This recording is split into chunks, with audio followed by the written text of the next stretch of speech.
Evening. I just want to do a quick video. I want to talk about Sheffield Wednesday and our current situation. Specifically, Sheffield Wednesday in the third division and our expectation of Sheffield Wednesday when they're in the third division.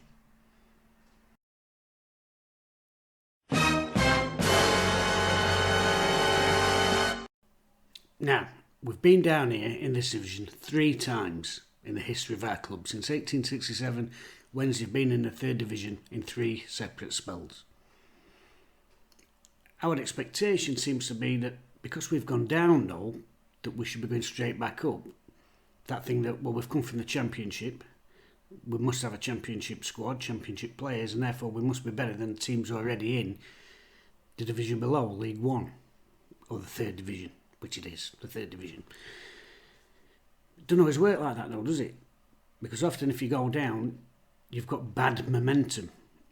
And a case in point there is when Wednesday were first relegated in 1974.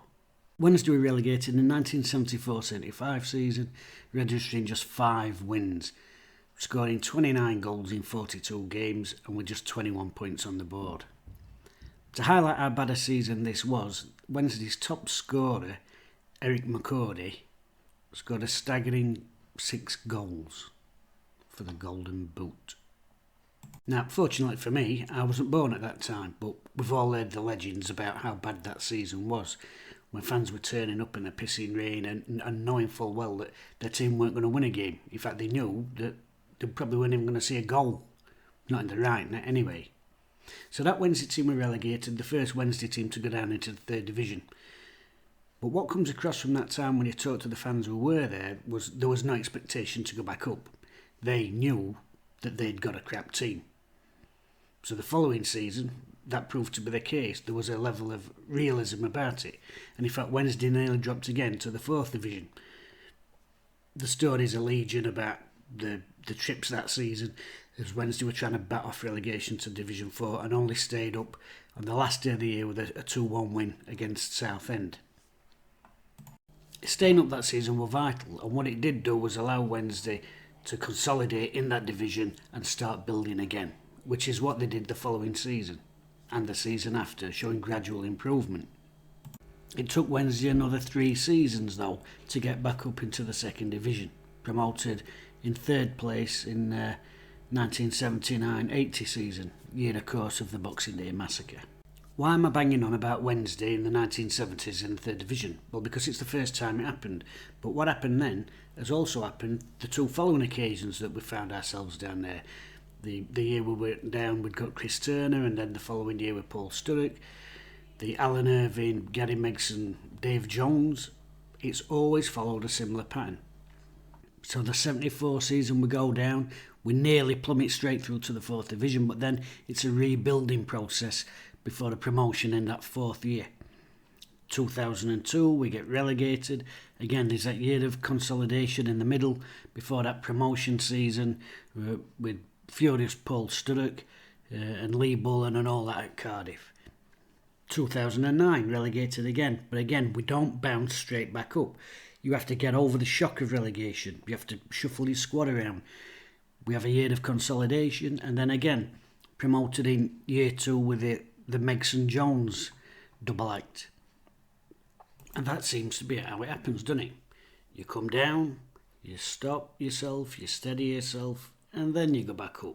This bouncing back up bit, it's a fallacy.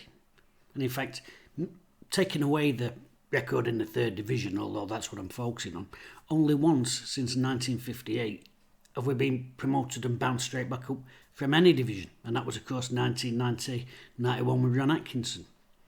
Although a bigger question there is how we went down in the first place with a squad chock-a-block with top class talent. But that's the only time it's happened since then. Third division never happened. Down, steady, then up.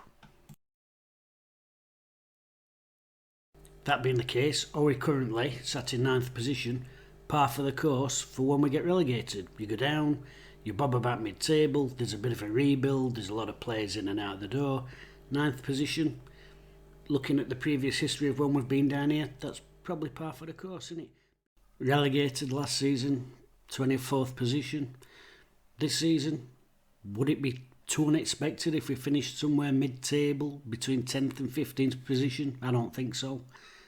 But if we do what we've done in previous years, consolidate this summer, get some more players in, push them on, get them working as a unit, what's to say next season couldn't follow the same progression as happened in the 1970s, 2004 and 2009?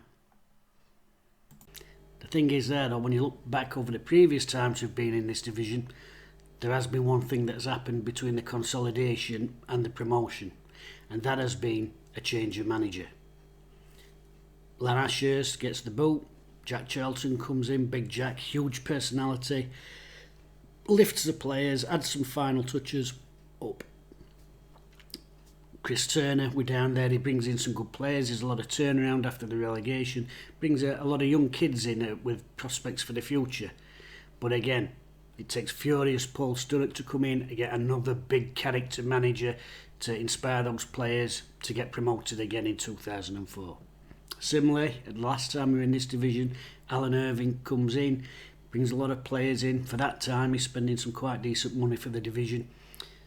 Highly respected as a coach, but again, it takes angry Gary Megson to come in, a big personality manager again, to inspire them players to get them up that table again.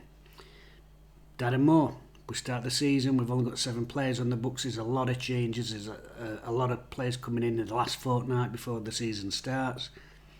Consolidate this year, as I said, we're currently in 9th position. But does it take that change of manager for next season to push these players, and there is some decent ones, for a proper promotion push? I think that's a question that the chairman will have to ask himself in the summer. Do we need a big personality manager to come in and get the best out of this group of players? But as it is for this season, despite these terrible back-to-back results we've just had, and I'm not too optimistic about Plymouth, but are we at the moment par for the course?